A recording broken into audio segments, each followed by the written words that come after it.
একটা জিনিস ভাই এত সুন্দর বানায় যে আমি চেষ্টা করেও পারি না। একদম ঝরঝরে সুজির পোলাও। সুজির প্রতিটা দানা একে অপরের থেকে একদম আলাদা, একদম ঝরঝরে।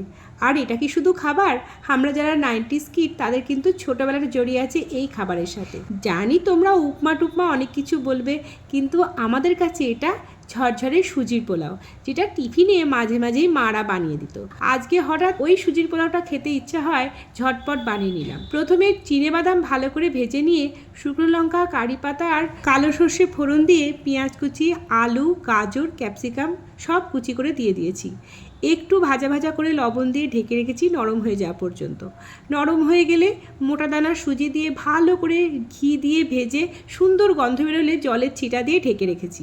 সামান্য লঙ্কার গুঁড়ো এবং 1 চামচ চিনি দিয়ে ততক্ষণ নাড়তে হবে যতক্ষণ না এটা একদম ছেড়ে দেয় কড়া থেকে আর ঝরঝরে হয়। আমি তো বানিয়ে নিলাম আমার মতো, খেতেও হয়েছিল অপূর্ব।